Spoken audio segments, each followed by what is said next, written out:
आपका स्वागत है। हमारे साथ अब अतुल चतुर्वेदी जी जुड़ रहे हैं, जो चेयरमैन है एशियन पाम ऑयल अलायंस के। वो SCA के पास प्रेसिडेंट भी हैं और वो श्री रेणुका शुगर्स को भी लीड करते हैं। तो अतुल जी, क्लियरली बहुत सारे हैट्स आप यहाँ पर पहने हैं, हमेशा पहनते भी हैं, लेकिन बात आज यहाँ पर हम पाम तेल की करेंगे, जहां पर प्राइसेस में अच्छी खासी गिरावट देखने को मिली है। 7 हफ्ते के लोज पे प्राइसेस हैं। मुझे याद है पिछली बार जब दौरव जी से बात हो रही थी तो उन्होंने कहा था मंदी लगती है लेकिन पाम कभी कभी मेरी बात सुनता नहीं है। I think one of those days ये है जहां पर हम देख रहे हैं कि मलेशियन रिंगिट भी कमजोर है, ब्लैक सी में भी डिस्ट्रप्शन की बातें की जा रही हैं, कुछ सनफ्लावर ऑयल टैंक्स जो यूक्रेन में है उस पर रशिया की बॉम्बिंग भी हुई है, तो जो भी गलत जा सकता है एज ऑफ नाउ जा रहा है। बिल्कुल, आप एब्सोल्युटली दुरुस्त बात कह रही हैं।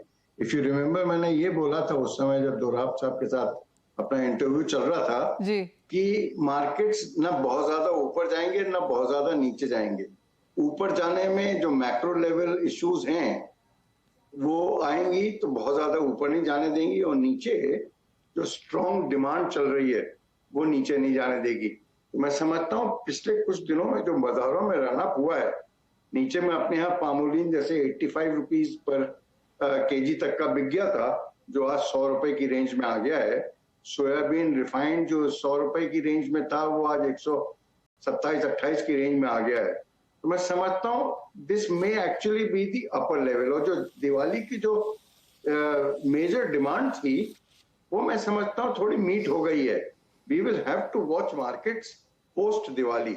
अगर दिवाली के बाद भी ये थोड़ी बहुत तेजी बरकरार रहती है तो जो गवर्नमेंट का ड्यूटी के ऊपर बातें चल रही हैं कि ड्यूटी बढ़ाई जाए पाम के ऊपर, वो शायद they might have to seriously relook at that option.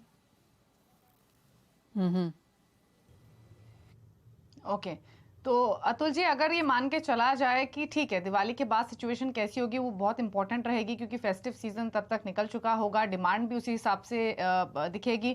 लेकिन एक चीज है, अगर ड्यूटी बढ़ाने की बात होती भी है तो कितना वायबल आपको लगती है कि बढ़ सकती है? दूसरी बात ये कि पोस्ट दिवाली या पोस्ट फेस्टिविटीज प्राइसेस आप कैसे एक्सपेक्ट कर रहे हैं? तो हम लोगों का तजुर्बा ये कहता है कि अगर हिंदुस्तान में ड्यूटी बढ़ती है तो बाहर के बाजार उतने घट जाते हैं।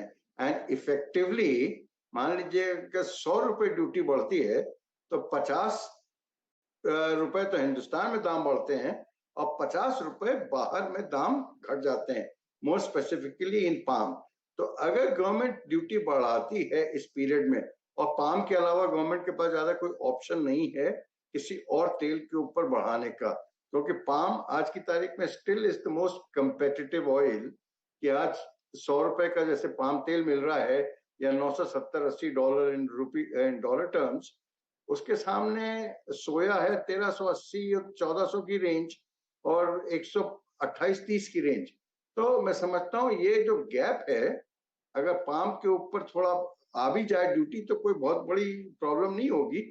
और जैसी बातें सुनने में आ रही हैं कि शायद जो बातें चल रही हैं कि 10% CPO पे हो जाए और 20% ओलिन पे हो जाए, तो मैं समझता हूँ उससे बहुत ज्यादा मार्केट में फर्क नहीं पड़ेगा।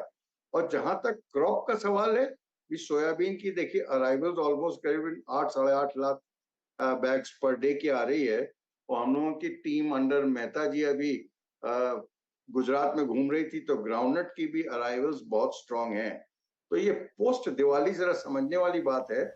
मेरा तो मानना ये है कि गवर्नमेंट को जो भी अगर ड्यूटी के मुतल्लक एक्शन लेना है वो पोस्ट दिवाली इसके ऊपर दे शुड रिव्यू, और जिस समय जैसी सिचुएशन हो, अगर प्राइसेस घटते हैं अपने यहाँ और दे कम क्लोजर टू MSP तो डेफिनेटली अपने को ड्यूटी तो लागू करनी चाहिए, बढ़ानी चाहिए ऑन पाम। राइट, मेरा ये भी सवाल था अतुल जी आपसे कि एशियन पाम अलायंस क्या करती है, क्या एजेंडा है इसका आगे जाकर?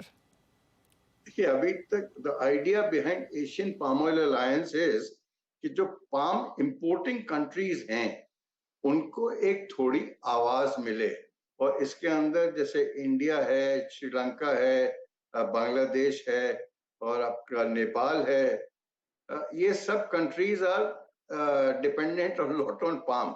और पिछले कुछ 2-4-6 महीने में आपने देखा होगा, one fine day Indonesia decided कि भैया हम कल से एक्सपोर्ट नहीं करेंगे। तो इन दैट सिनेरियो ये जो पाम इंपोर्टिंग कंट्रीज थी इनको बहुत ज्यादा तकलीफें झेलनी पड़ी। तो मैं समझता हूँ एक